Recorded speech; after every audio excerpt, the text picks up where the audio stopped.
요한복음 13장 36절서부터 이제 본격적으로 우리가 얘기하는 다락방 설교에 들어가게 됩니다.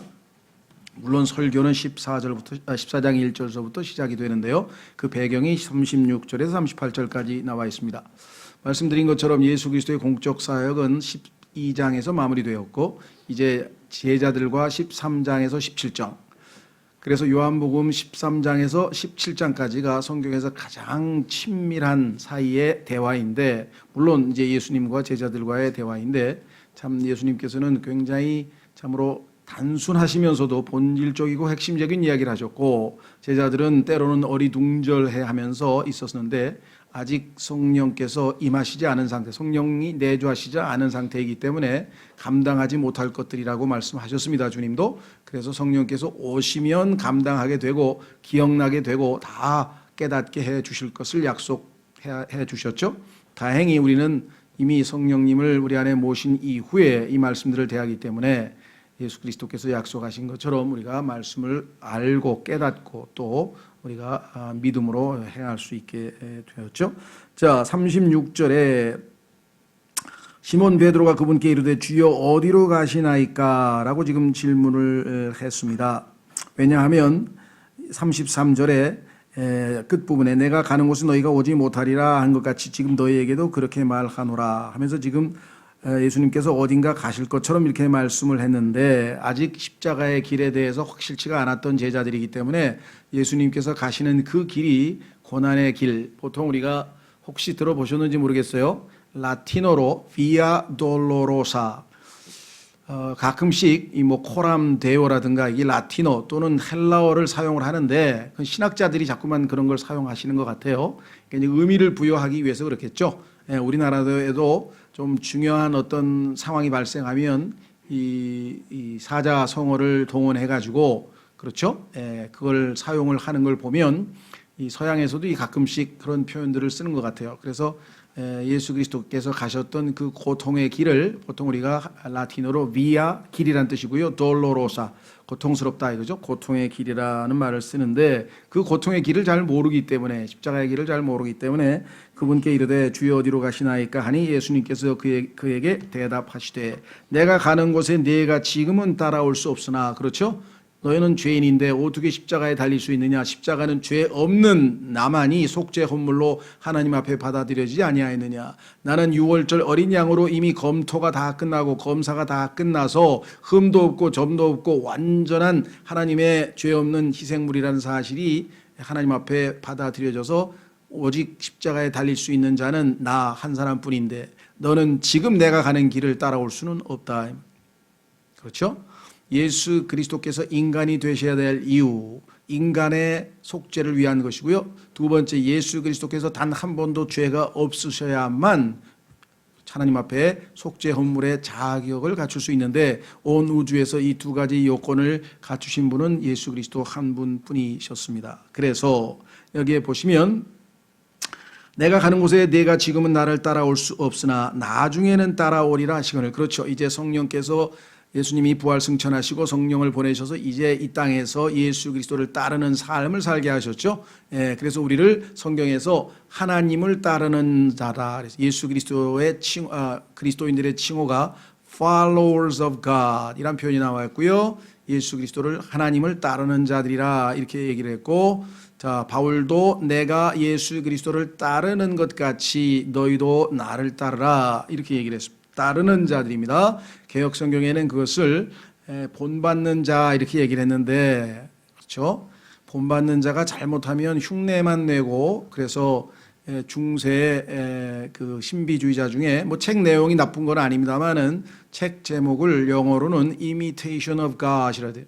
Imitation of Christ. 그리스도를 본받아 이렇게 번역을 했는데, 사실 imitation이란 말은 좋은 말은 아니죠. 그렇죠? 예수님을 따라 이렇게 하면 훨씬 더, 예수님의 발자취를 따라 이랬으면 훨씬 더 좋을 뻔했는데, 아마 번역하는 사람들이 영적인 그런 깊이가 없어서 이미테이션이라고 그랬는데, 여러분도 아시다시피 세상에서도 이미테이션 보석은 그건 진짜 보석이 아니죠. 그렇죠? 그건 껍질만 있는 것이기 때문에 진정한 의미에서는 그분을 따르는 삶이 되어야 될 것이다. 37절 베드로가 그분께 이르되 주여 어찌하여 내가 지금은 주를 따라갈 수 없나이까? 왜냐하면 단순한 죽음의 길인 줄 알았어요. 물론 죽음의 길입니다.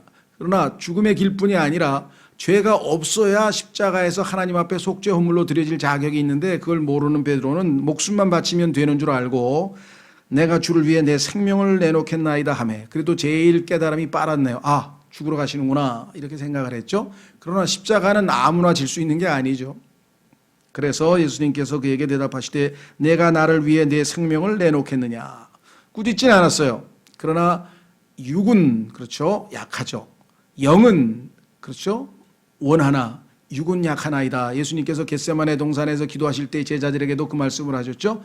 영은 원하지만, 속사람은 원하지만 겉사람 육이 나약해서 무너지는 그러한 제자들의 모습을 지적하실 때도 말씀하셨고, 여기서도 마찬가지 진실로 죄송합니다. 내가 나를 위해 내 생명을 내놓겠느냐. 의지는 좋다마는 인간의 육체적 의지를 가지고 될 일이 아니다. 진실로 진실로 내가 네게 이르노니 수탉이 울기 전에 네가 3번 나를 부인하리라. 이것이 너의 모습이고 내가 그럴 때 전적으로 육신을 더 이상 신뢰하지 않는 그런 교훈을 얻게 될 것이다. 아마 베드로는 이때의 체험이 평생 두고 갔을 것 같아요. 자기가 생명을 내어놓을 의지가 있더라도 막상 상황이 닥치면 그렇게 생명을 내놓을 수 있는 의지가 발동되지를 않는 것이죠. 자, 그래서 우리는 이 베드로의 질문을 통해서 이제 예수님께서 이제 그것을 빌미로, 그것을 계기로 해서 놀라운 다락방 설교를 시작을 하십니다. 그리고 바로 이제 십자가에 달리시는 장면이 18장서부터 나오는데요. 1절 너희는 마음에 근심하지 말라. 왜 그럴까요? 지금 3년 반 동안 따라다녔던 예수 그리스도께서 이제 어디를 가신다 그랬는데 베드로는 생명을 내놓겠다고 했고, 그랬더니 너는 닭이 울기 전에 3번 나를 부인할 것까지 예수님을 말씀하셨고, 가룟 유다는 예수님을 팔려고 했는지 또 어디로 가버렸고, 지금 분위기가 아주 수상합니다. 수상한 분위기가 지금 있고, 이런 상황에서 제자들은 아무래도 지금 마음이 불안할 수밖에 없죠. 제사장들은 예수 그리스도를 잡으려고 자꾸만 군대를 파견하고, 그래서 전체적으로 이들이 지금 불안한 상황에 놓여 있다는 것을 예수 그리스도께서 아시고 이 제자들에게 평안을 주신다는 얘기가 이제 뒤에 나오겠습니다만은, 그래서 제자들에게 이제 고별 설교를 하시게 되는데, 첫 번째 말씀이 얼마나 은혜로운지 모르겠어요. 왜? 나약한 인간임을 아시기 때문에. 그렇죠? 그는 너희는 마음에 근심하지 말라. 너희는 마음에 근심하지 말라. 예수 그리스도께서 부활하신 후에도 제일 먼저 하신 말씀이 평강이 너희에게 있을지어다. 두려워하고 있던 제자들에게 그리 말씀하셨는데요. 자, 너희는 마음에 근심하지 말라. 하나님을 믿고 또한 나를 믿으라. 여기서 이제 번역에 문제가 좀 생겼네요. 대부분의 성경에서는 하나님을 믿고 이것도 명령형으로 처리했고, 또한 나를 믿으라 이것도 명령형으로 처리했습니다. 이것이 이제 헬라어 원문에는 그렇게 번역할 가능성이 있도록 되어 있는데, 유독 킹제임스 성경에서는 앞부분은 진술, 다시 말하면 서술문으로 번역을 했고 뒷부분에만 명령형으로 번역을 했어요. 그래서 사실은 이것은 킹제임스 성경대로 번역한 문장은 아닙니다. 이게 아마 여기까지는 타치를 못하신 것 같은데, 보시면은 아시지만 뭐라고 되어 있는 거 아니, 너희가 하나님을 믿으니, 여기는 진술문으로 되어 있어요. 평서문으로 다시 서술이 되어 있고, 또한 나를 믿으라. 그 말은 뭐냐면 예수 그리스도를 아직까지는 참 하나님을 믿는 만큼 믿지를 못하고 있어요. 유대인들은 구약에서 배웠던 그 하나님을 철저히 믿고는 있는데, 그러니까 너희는 하나님을 믿고 있구나, 그거는 내가 알겠다. 그런데 내가 그 하나님이 인간의 몸을 입고 오는 게 바로 나야. 그렇기 때문에 너희는 그 하나님을 믿는 것처럼 나도 믿으라. 이렇게 지금 말씀하셔서 자신의 신성을 여기서 드러내고 있는 장면입니다. 그래서 킹제임스 성경의 위대성이, 우월성이 또 여기서 드러나죠. 정확하게 짚었습니다. 생각을 해보세요. 하나님을 믿고 또 나를 믿으라 이렇게 명령을 2번 반복했을 수도 있겠지만, 여기서 예수 그리스도께서 말씀하고 계신 것은 뒷부분에 보면 제자들이 아직 예수님을 못 믿고 있거든요.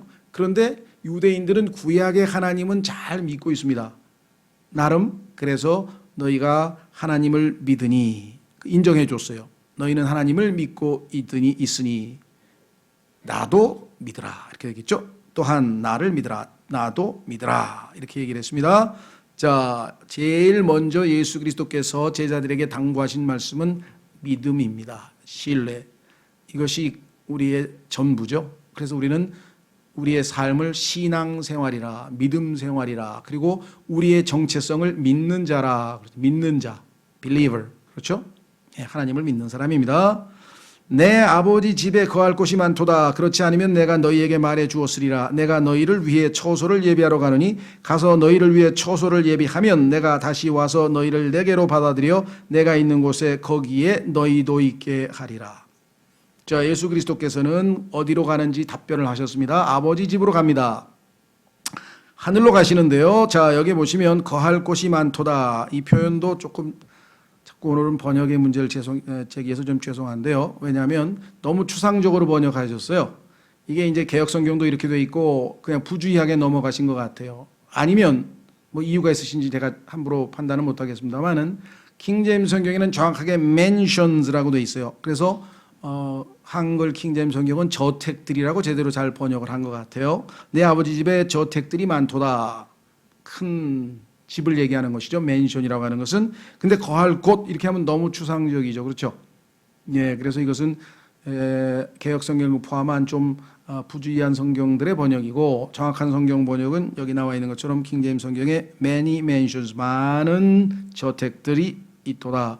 왜냐하면 생각을 해보십시오. 계시록에 가면 새 예루살렘은 어마어마한 큰 도시거든요. 그 도시에는 큰 저택들이 많이 있을 것 아니겠습니까? 그래서 저택들이라고 하는 것이 정확한 번역이 그냥 추상적으로 얘기했으면 many 뭐 places라든가 추상적으로 얘기하셨을 터이나 여기는 구체적인 명사를 쓰셨다는 것. 내 아버지 집에 많은 저택들이 있도다. 그렇지 않으면 내가 너희에게 말해 주었으리라. 없다면 없다고 미리 말해 주었을 텐데 있다 이 말이죠. 있다. 그런데 거기에 누가 갈 것이냐? 예수 그리스도를 믿고 구원받은 하나님의 자녀들의 몫이 있는데 내가 너희를 위해 처소를 예비하러 가노니 그 저택들 중에 각자가 거할 곳을 주께서 마련하러 가신다. 여기서는 이제 분명하게 거할 곳이라고 돼 처소라고 돼 있죠. place 장소라고 분명하게 되어 있습니다. 가서 너희를 위해 처소를 예비하면 내가 다시 와서 예수 그리스도의 재림에 대한 얘기네요. 너희를 내게로 받아들여. 얼마나 참으로 대조적입니까? 요한복음 1장 12절에서 예수 그리스도를 우리가 받아들였습니다. 너희가 예수 그리스도를 receive, 그렇죠? 받아들이는 자, 곧 그분의 이름을 믿는 자들에게는 하나님의 아들들이 되는 권능을 주셨다라고 요한복음 1장 12절에 말씀하셨는데 이번에는 예수님께서 우리를 받아들여 주신다고 했습니다. 너희를 내게로 받아들여 내가 있는 곳에 거기에 너희도 있게 하리라.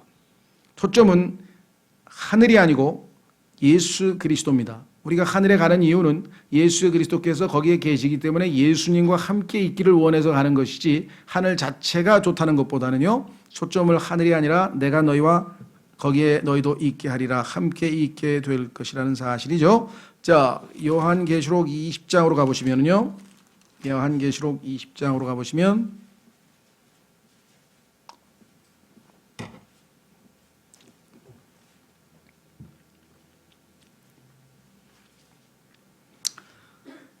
마지막 최후의 심판, 흰 왕좌 심판이 설명되어 있는데 또 내가 크고 흰 왕좌와 그 위에 앉으신 분을 보니 땅과 하늘이 그분의 얼굴을 피하여 물러가고 그것들의 자리가 보이지 아니하더라. 그렇죠? 예, 그것들의 자리가 보이지 아니하더라. 근데 우리는 셋째 하늘에 우리의 자리를, 우리의 place, 자리를 주님께서 예비하러 가셨다. 그래서 우리가 거할 곳이 있게 되었다. 그렇습니다. 그렇죠? 여러분들 아마 어디를 가도 뭐 지방에 직장 때문에 이사를 가든 아니면 해외 뭐 전출을 가든 아니면 뭐 군대를 가든 어디를 가든 제일 중요한 것이 처소입니다. 그렇죠? 거할 곳이 우선 있어야 그 다음부터 뭐 다른 것부터 우선 챙겨야 되지 않겠습니까? 그렇죠? 그래서 자기가 거할 곳, 예수 그리스도께서는 성경에 보니까 아담을 창조하기 전에 거할 곳을 미리 예비해 두셨어요. 그것이 뭐냐면 에덴이라고 하는 지역에, 에덴이라고 하는 국가가 있는데 그 지역에 동산을 하나 만들어 놓으셨죠. 그래서 거기가 거할 곳이었잖아요. 이스라엘도 하나님께서 무작정 가나안으로 데려가신 게 아니라, 그렇죠, 무작정 출애굽을 시키신 것이 아니라 구원시키셔서 구속하셔서 출애굽을 한 다음에 그들에게는 거할 곳, 약속의 땅, 가나안 땅, 그렇죠, 하나님께서 마련하신 그 젖과 꿀이 흐르는 땅을 다 예비해 놓으셨죠. 예수님께서는 우리를 무조건 하늘나라로 데려가시는 것이 아니라 하늘나라에 가면 우리가 있을 곳을 예비하러 가신다고 구체적으로 말씀을 하셨어요. 그렇죠? 예. 자, 그래서 다시 돌아옵니다. 요한복음 14장. 가서 너희를 위해 처소를 예비하면. 얼마나 감사합니까? 처소를 다 예비해 놓으셨다. 그렇죠? 예. 여러분들 해외에서 여러분을 큰 회사에서 초빙을 하든 교수로 초빙을 하든 제일 먼저 하는 게 처소를 예비해 놓는 것이, 그래야 가서 짐도 풀고 안전하게 쉴 수 있고 화평을 누릴 수 있잖아요. 그렇죠? 처소를 예비한다는 것 중요한 개념이죠. 예수님께서 우리를 위해 단순히 하늘나라 데려가시는 것뿐만 아니라 거기에 거할 저택들, 그리고 그 저택들 중에서 우리가 거할 처소를, 자리를. 놀라운 사실은요, 예수 그리스도께서 셋째 하늘에서 지상에 내려오셨는데 예수 그리스도께서는 성경에 보니까 엄마 뱃속에서 나와야 되는데 그 마리아가 해산할 방이 없었어요. 예수님은 해산할 자리가, 셋째 하늘에서 내려온 예수님을 이 지상에 한 칸이 없어서 예수님이 말구유에서 태어난 사실을 아세요? 그런데 우리 같은 천한 자는 하늘에다가 처소를 예수님이 예배해 두신다 그랬는데 얼마나 감격스럽습니까? 그렇죠? 그뿐이 아니에요. 예수님은 지상에서 사실 때 누울 자리가 없어가지고 길 가시다가 노숙도 여러 번 하셨어요. 그렇죠? 그런데 하늘의 셋째 하늘의 그 놀라운 곳에 우리의 place, 자리를, 우리의 처소를 예비하시는 예수 그리스도. 내가 다시 와서 너희를 내게로 받아들여 내가 있는 곳에 거기에 너희도 있게 하리라. 영원토록 살든지 죽든지 그분과 함께 있는 것이 우리의 가장 큰 기쁨이죠. 지난번 우리 정자매님, 박혜보 경제님 장례식 때도 그 말씀을 읽었는데 기억나시는지 모르겠어요. 예, 고린도 후서 5장으로 가보겠습니다.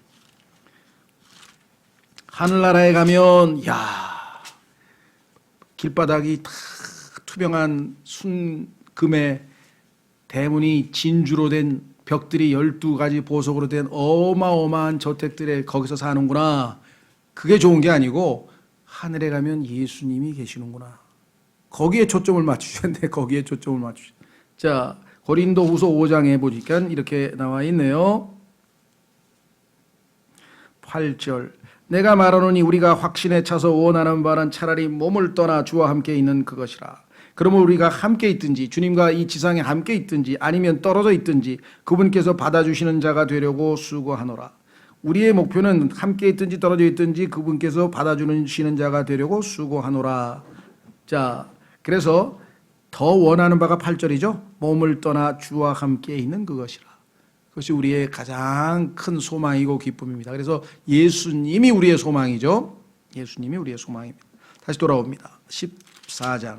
요한복음 14장 4절. 내가 어디로 가는지 너희가 알고 또 그 길을 너희가 아느니라.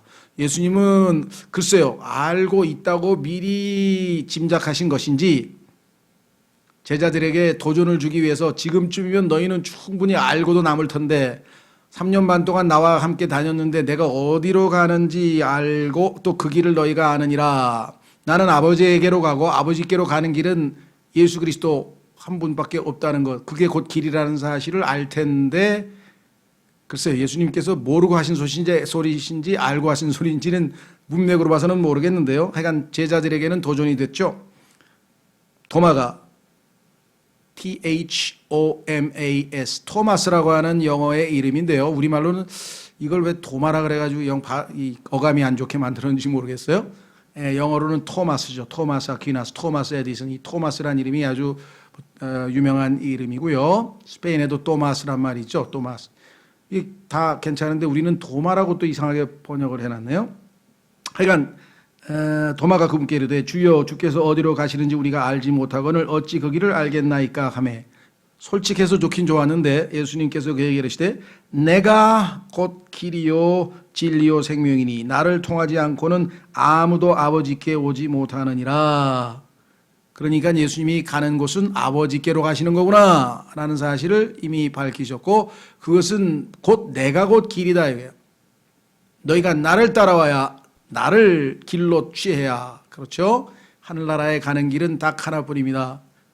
사람들이 종교를 만들어서 하늘에 가는 방법은 다양하다. 불교도 있고 마호메트교도 있고 다 방법이 다르니까 각각 자기 종교에 충실하면 된다. 이것이 오늘날 세상 사람들이 갖는 종교관이나, 그러나 그것은 세상적으로 보면 멋있는 것 같죠? 왜? 관용을 베푸니까 다 각자 자기 길로 최선을 다하자. 뭐 산에 오르는 길이 어디 한 루트뿐이냐, 다양한 루트가 있지 않느냐라고 생각하지 모르지만 성경에는 유일하게 하늘에 올라갈 수 있는 분은 예수님 한 분뿐이고, 그래서 예수님께서는 요한복음 1장에서도 말씀하셨죠. 야곱의 꿈을 인용하시면서 천사가 자신이 사닥다리가 되어서 자신의 위에서 오르락내리락 하늘로 갈 수 있는 유일한 사닥다리, 유일한 길은 예수 그리스도 한 분뿐이시다 그랬습니다. 굉장히 독선적이기 때문에 얼핏 보면 우리에게는 뭐 절대 진리이기 때문에 너무나 확연하고 기쁜 말씀이나, 세상적인 관점에서 보자면은 기독교의 가장 큰 독선을 보여주는 구절로 알려져서 굉장히 싫어합니다. 그렇죠? 내가 곧 길이요. 동양에서는 이것을 도라고 했습니다. 도. 성경에서 보면은요, 기독교를 도라 그랬어요. 이 도를 따르는 자들, 옛날 성경에는 이렇게 되어 있고요. 그것을 현대어로 길이라 그랬죠. 길. 이 길을 따르는 자들을 잡아서 감옥에 가두기 위해서 사도 바울이 다마스커스까지 갔다. 이렇게 성경의 사도행전에 나오죠.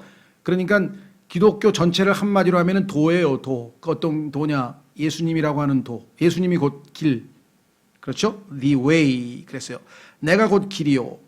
이 길 말고는 하나님께로 갈 수 없다. 두 번째, 내가 곧 진리요. 예수 그리스도와 예수 그리스도께서 하신 말씀과 어긋나면 다 거짓입니다. 아무리 그럴싸하게 보여도 다 거짓입니다. 여기에서 우리 그리스도인들에게 얼마나 복된 일인지 모르겠죠. 그렇죠? 예수 그리스도께서는 진리의 영이시죠. 그래서 성경에 보니까 내가 진리를 증언하러, 진리에 대하여 증언하러 왔노라. 요한복음 18장 빌라도 앞에서 증언하셨는데요. 마귀를 성경에서는 거짓의 아비라고 했습니다. 거짓의 아비와 진리를 증언하러 오신 대언자 예수 그리스도를 비교해 본다면 진리의 독점자입니다. 그래서 정말 예수 그리스도를 믿을 때에는 완전한 평안을 누릴 수가 있어요. 왜? 유일하게 그분만이 맞아요. 그분의 하신 말씀은 처음부터 끝까지 다 맞아요. 다 옳아요. 틀린 게 하나도 없어요. 그렇기 때문에 우리가 안심하고 믿을 수 있죠. 안심하고 믿을 수 있습니다. 진리의 독점. 자, 세 번째, 생명이니. 자, 뭐 얘기가 나왔으니까 어젠가 오늘인가 잘 모르겠는데 신문에 보니까 그 장하석이라고 하는 분이 그 유명한 케임브리지 경제학자가 있는데 우리나라 아마 출신으로는 굉장히 뛰어난 분인가 봐요. 그 동생 또 뭐 장하준인가? 하여간 장하준, 장하석 해도 형제인데 하나는 경제학자로 뭐 그 케임브리지 석좌 교수고 하나는 물리학자인데 철학을 합니다. 물리학을 하다가 철학을 했는데 그 사람이 저 EBS에서 특강을 해서 아주 굉장히 인기가 좋고 세계에서 지금 최고의 이 소위 말하면 과학 철학자라 그래요. 과학자인데 과학 철학자. 그분이 저도 그분 그 가르침이 상당히 도움되는 게 많아서 많이 듣고 또 책도 봤는데 보니까 어제 조금은 안타까운, 진리는 인간이 알 수 없다. 그래서 나는 과학에서 얘기하는 것은 진실, 사실을 얘기하는 것이지 객관적인 사실을 얘기하는 것이 진리를 얘기하지는 않는다. 이렇게 얘기를 하면서 진리는 인간의 노력으로는 알 수 없기 때문에 나는 한계를 인정하고, 그렇죠, 진리를 추구하지는 않는다. 나는 진리를 찾지는 않는다. 라고 하면서 내 한계 범위 내에서 객관적인 사실을 밝히려 할 뿐이다. 아주 굉장히 겸손한 사람이더라고요. 그리스도인은 아닌 것 같아요. 제 짐작으로는. 어쨌거나 하여간 사람들은 진리를 이미 찾기를 포기한 사람들이 얼마나 많은지 몰라요. 사실은 진리는 사상도 아니고 가르침도 아니고 철학도 아니고 살아계신 인격이신 예수 그리스도입니다. 내가 곧 진리라. 내가 곧 진리라. 우리는 지금 진리를 따르고 있는 겁니다. 진리의 길을 따라가고 있죠. 세 번째, 생명이라. 오늘날 이 땅에 존재하는 모든 과학자들의 궁금증이 딱 두 가지입니다. 좁히면 하나는 우주의 기원이고요. 또 하나는 생명의 기원입니다.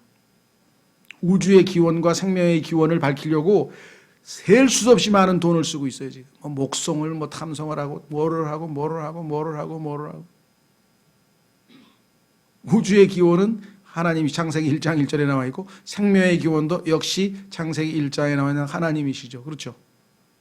그렇게 쉬운 진리를 인간이 무지무지하게 돈을 써가지고 알아내려고 발버둥을 치고 있는데, 나중에는 엉뚱한 소리를 하죠. 무슨 이상한 이 유기물 하나 찾아내가지고 생명의 기원을 찾았네 말았네 하면서 또 막 이상한 소리를 할 거예요. 그렇죠? 생명의 기원은 물질이 아닙니다. 영이신 하나님이시죠.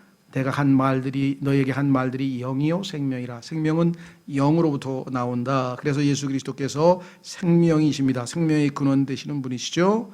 그래서 유일하게 우리의 마음을 채우고 우리를 행복하게 하고 기쁘게 할 수 있는 것은 바로 생명입니다. 마치 어린 생명이, 갓 태어난 어린 생명이 부모에게 행복감을 가져다 주듯이 예수 그리스도로 태어나서 하나님의 자녀가 되면 우리는 아버지를 알게 되고, 그래서 생명의 관계에서 하나님을 정말 더욱 기뻐하고 행복해하고 또 결국은 사랑하죠. 그래서 베드로후서에 말씀했죠. 너희가 그분을 보지 못하였으나 사랑하는도다. 사랑의 대상이, 왜? 인격이니까. 어떤 사상을, 어떤 가르침을 사랑하는 건 아니죠. 그건 인격이 아니니까. 다시 돌아옵니다. 예수님께서 그에게 이르시되 내가 곧 길이요 진리요 생명이니 나를 통하지 않고는 아무도 아버지께 오지 못하느니라. 너희가 나를 알았더라면 내 아버지도 알았으리라. 이제부터는 너희가 그분을 알며 또 보았나니라 하시니라. 왜 그랬습니까? 지금 내가 아버지가, 그렇죠? 아버지가 바로 나라고 하는 사실을, 즉 하나님께서 인간의 몸으로 나타나신 분이 자신이라는 사실을 1절서부터 지금까지 계속 말씀을 하고 있습니다. 그러면서 나를 알았더라면, 아버지는 성경에 보니까 보일 수가 없는 분이고 볼 수도 없는 분이기 때문에 눈으로 볼 수 있는 하나님은 예수 그리스도뿐이라는 사실을 우리가 알 수 있죠. 자, 그래서 너희가 나를 알았더라면 내 아버지도 알았으리라. 이제부터는 너희가 그분을 알며 또 보았느니라. 이제부터는 뭡니까? 지금 내가 너에게 이야기하고 있지 않느냐? 바로 내가 하나님 아버지를 대변하기 위해서 왔느니라. 내가 곧 아버지를 지금 너에게 보여주고 있느니라. 그랬는데도 불구하고 8절에 빌립이 그분께 이르되 주여 우리에게 아버지를 보여주소서 그리하면 우리에게 족하겠나이다 하니, 구약에 보니까 하나님께서 모세에게도 나타나시고 또 이사야도 스랍들을 보면서 하나님을 흘낏 본 것 같고, 또 모세에게 등을 보여주면서 앞을 볼 수는 없다고 말씀하신 것도 있고, 성경에 보니까 분명히 하나님께서 여러 번 보여주신 것 같은데 우리에게도 그런 기회를 주십시오라고 얘기를 했는데 예수님께서는 그렇게 답변하지 않으셨습니다. 9절 예수님께서 그에게 이르시되 빌립아 내가 이렇게 오랫동안 너희와 함께 있었을 때 내가 아직도 나를 알지 못하느냐? 나를 본 자는 아버지를 보았거늘 어찌 말하기를 우리에게 아버지를 보여주소서 하느냐? 아버지가 내 안에서 이제껏 너희에게 말하고 이제껏 일하고 이제껏 기적을 베풀고 다 아버지가 나를 통해서 한 것 모르겠느냐? 10절 내가 아버지 안에 있고 아버지께서 내 안에 계신 것을 내가 믿지 아니하느냐? 그래서 아까 1절에서 믿으라 그랬잖아요. 너희가 하나님을 믿는 것처럼 나 또한 믿으라. 10절 내가 아버지 안에 있고 아버지께서 내 안에 계신 것을 내가 믿지 아니하느냐? 내가 너희에게 이르는 말들은 내가 스스로 하지 아니하느니라. 오직 내 안에 거하시는 아버지 곧 그분께서 그 일들을 하시느니라. 지금 33년 반 동안 내가 산 것은 아버지가 나를 통해서 아버지를 너희에게 보여주신 것 아니냐? 그렇죠? 요한복음 1장으로 와보겠습니다. 요한복음 1장 18절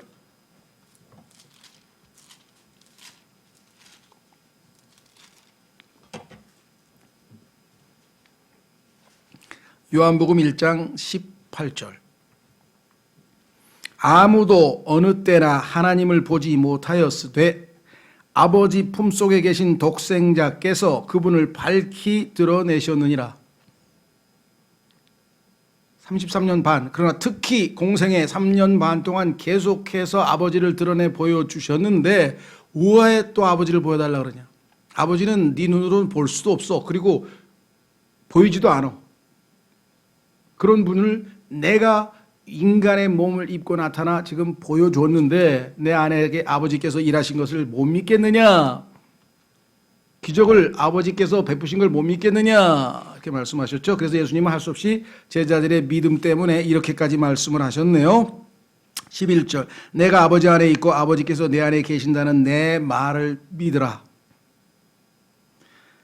그렇게 못하겠거든.